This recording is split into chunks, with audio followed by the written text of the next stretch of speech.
My assistant pastor and I had been praying for a long time for a man. Hallelujah. A man whom the Lord used to send me back to Los Angeles. It was my assistant pastor's brother. This young man had been lost for many years. And spent 17 years in the state penitentiary. He took the life of 2 men while he was there. 27 years he was involved in drugs. He was the owner of houses of prostitution. He was involved in the numbers racket, in gambling, and murder. He was a sad sight to behold. He has been in all the penitentiaries in California, including Folsom. I remember a letter that he wrote to me one time from Folsom. He said, David, he said, I'm at the pits. He says, this is the end of the line. He said, I've been to many penitentiaries in my life. He said, but this is it. It's so bad that they call it Dracula's Castle. It's an ugly, old, battered, sad, miserable place.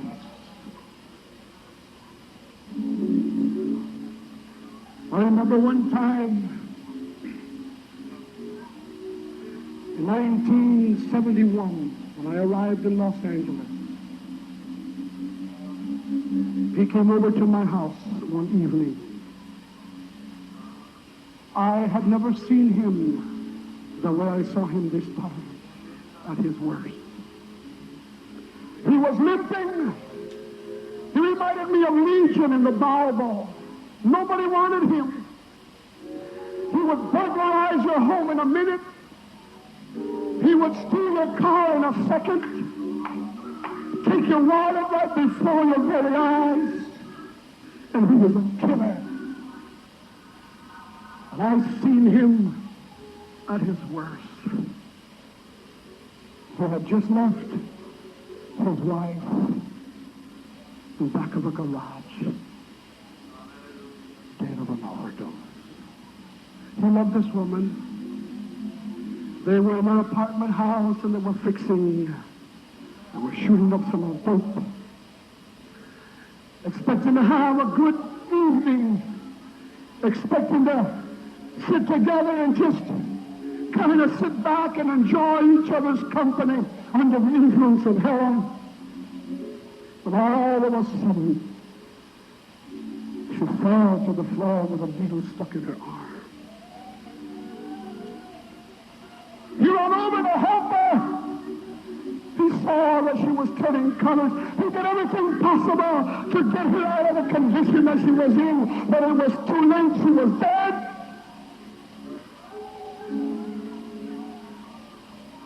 This man never knew a love like he loved this woman. And here she was, before his very eyes, dead. Put her on the sofa and cried and wept over her body. Wiped her face and wept and kissed her. But because he was on parole, and because they knew that she was in the same house with him, he would be violated if he'd go back to prison. He needed to make a choice. So he got her and he wrapped her up in a blanket, waited till the wee hours of the morning and parked his car behind the house, sat there and looked at her all the time. When the time came, he picked her up very carefully, carried her down the stairs with streaming down his eyes, took her out to the car and put her in the trunk of his automobile. With a heartbreak in his heart, he closed the lid of the car and got in the automobile and went some more, weeping all the way till he could find a place where he could put the body of the one that he loved so much.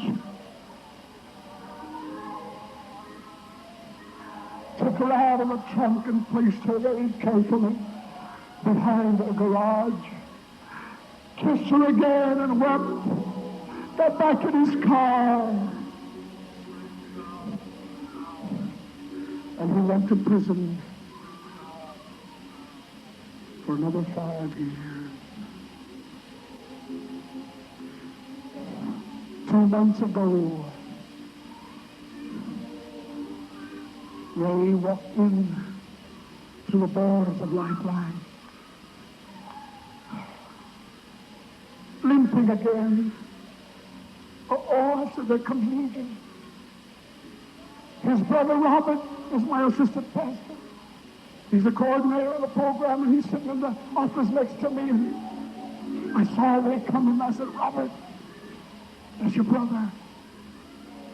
He stood up, walked out to the hall and met him, limping like he was, and threw his arms around Robert's neck and hugged him and cried and kissed him. And he said, I'm tired. I'm tired. I'm tired. I'm tired.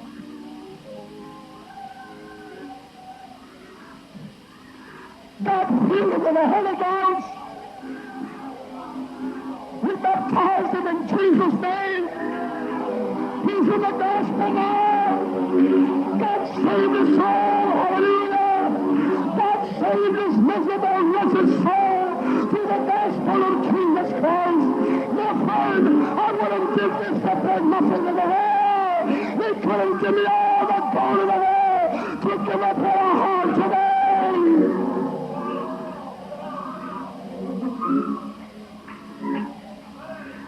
Psychiatry tried it while he was in the penitentiaries, and they never could do anything with his life. He went to different programs such as seminary where they bar your head and they make you do some weird things, my friend. But God is not in those programs. God is in the apostolic church. God is in the apostolic programs. They are filled with the power and with the glory of the Holy